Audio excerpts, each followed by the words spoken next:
The Congregational Sunday School. My mum used to take me to Sunday school from time to time, and I didn't mind going. One day, about 1958, on the way home from school, from the normal school, I walked past the Congregational church building, rather a modern building, and the vicar lived in a gypsy-style caravan in the church grounds. The church building was always left open, and we often went in the building on the way home. I saw on one occasion some boys take the money out of the collection box, which was left unlocked. I couldn't understand this. Why were these things left unlocked for boys to steal from? One day after school I met the vicar when I was looking around a church building and asked him, why is the building left open and why is the collection box not locked? His reply puzzled me. He said the church should always be open for people because God was like that if people felt they needed to steal the collection, then they must need it badly. He did not feel the box should be locked. I was puzzled and said, but why? The vicar was sure it was the right thing to do. That stayed with me to this day, and people get angry sometimes with me for not locking up my house. At this same church, I can remember the Easter services. I had no idea what the gospel was, nor did I understand the Easter story. I remember sitting in the pew during the Easter service, listening to how they crucified Jesus, wondering why did Jesus not come down from the cross? I felt he could have done so and confounded all them Pharisees, but why didn't he do so? I knew the story about his death and resurrection, but I did not know what it all meant. I never did find out till 14 years later, when I was 21 years old, after I learned to read the Bible for myself. It was then I learned that Jesus had to die to take away my sins, that he died in my place to set me free from sin, self and death. It was about this time, 1959, that my mum encouraged me to play the piano. My mum favoured the artist called Perry Como, and Side Saddle was one of mum's favourite pieces of music, which I learned to play. I had music lessons with a Miss Mary Lee, a music teacher in Garston, and eventually I graduated with a Merit 1 primary RSA in pianoforte. This was in July 1960. The sort of music that was popular in those days was Yellow Polka Dot Bikini, My Old Man's a Dustman by Lonnie Donegan, Living Doll by Cliff Richard. Also, the hula hoop was a craze at that time. Living not too far away from me in Coatsway was a boy whom my brother nicknamed Cecil, as this sounded a suitable name for a sissy. He was crippled in the sense that his feet were curved inwards and he walked awkwardly. He must have been about 10 years old. My brother poked fun at him, and I too soon after followed suit. We would sing about him a song called Cecil, a Cecil, a Cecil Feet. He would try and avoid us. One day, Cecil came on his bike down to the woods that we call the Dell. We were playing up in the trees, and we made a catapult out of one of the large branches of the tree.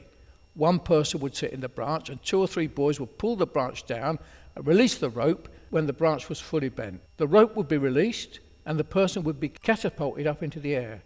They would have to hold on tightly, otherwise they would end up in the trees. On this day, my brother had it in for Cecil. We took his bike, put it into the catapult, making sure it was catapulted up into the trees. We thought this was great fun, but Cecil didn't. His mother came to our house and complained to my mum about us bullying Cecil, but my mum seemed to have no mercy. She said Cecil had got to learn to look after himself and that he was a sissy. I felt mum was wrong, as I knew how bad we were, and my mum seemed to have no mercy. I felt bad, however. Shortly after this incident, my brother encouraged me to take our newly acquired air pistols to school, and Cecil was the one who my brother bullied and threatened to shoot in the playground. On reflection, my brother seemed to have no mercy at all.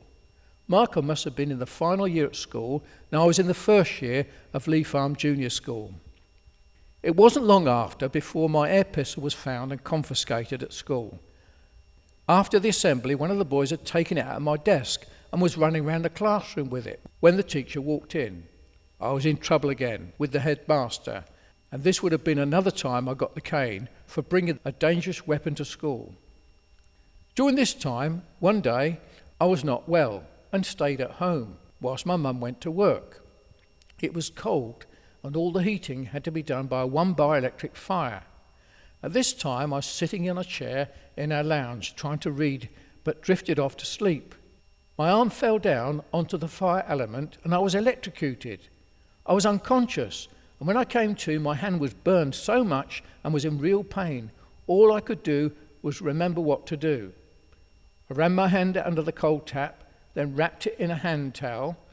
I was about 8 or 9 years old. I decided to catch the bus and go to my mum, who was working at the Watford Peace Memorial Hospital. When I arrived, she wondered just what I was doing at her work, and when I showed her my hand, she realised I needed help. All my fingers were burned severely, and I needed treatment.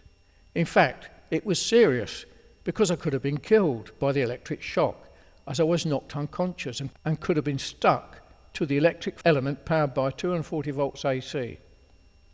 Michael and I must have been about 7 or 10 years old, and Mum and Dad had renovated an old Ford convertible car whose number plate was BBU.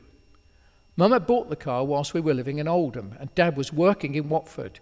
Dad had moved to Watford to get a job and was living with his mum, our grandma, at Ash Tree Road in Garston, Watford. Mum and Dad were able to buy a house in 149 Coatsway, Garston, and it was my mum who decided to buy the car and to get Michael and I down from Oldham to Watford. It was this car that I often fell out when the brakes were put on. It caused me to move forward, to push open the door lock, and the door opened the opposite way round, and I would end up in the road outside the car. Dad eventually was able to put a safety catch on the handle to stop this happening. Dad had rebuilt the engine, painted it black and green. Mum had made the new convertible top using her sewing skills. It was like Noddy's car. It was really good. In this car, we went to Brixton for a holiday, and it was there Mum and Dad bought Michael and I a fishing rod each. I had a wooden cane one, and Michael had a metal one. I remember I was always jealous of what he had, and I always thought his things were better than mine.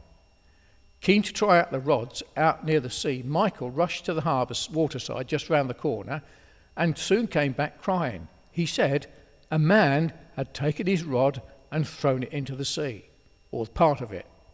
Dad rushed round but couldn't see anyone. We looked for the man on his bike, but no one was there to be seen. It is only now that I look back that I believe Michael had quickly put the rod together, pretended to fish and cast a line, an imaginary line, and the rod tip had gone straight into the sea. He probably felt he would have been told off by our dad and be in trouble, so he invented a story about the man on the bike throwing the rod into the sea. When I look back, it is incidents like this that I learn about the way Michael thought and worked, and in later life it made one wonder at the tales he told. Every year the fairground would come to Garston, and I really looked forward to riding the Dodgem cars. All the kids would go to the fair, spend lots of time watching. I can remember 2 brothers who worked at the fair, and these were like heroes to us. We would wonder who was the strongest and speculate which one could lift a Dodgem car above his head. We would often listen to the latest pop music which played through large loudspeakers. This was before anyone had personal radios or cassette players. There was no Top of the Pops on TV, so the fair was the only place to hear pop music. I was probably about 11 or 12 years old, and this year I remember stealing £3 from my mum's purse. I felt very guilty and bad at that time, and I still feel the shame to this day as I write, but this was spent on the fair. I'm thankful for the truth that the blood of Jesus Christ cleanses us from all sins. This became my only way of me dealing with my sin when I became a Christian, and still is.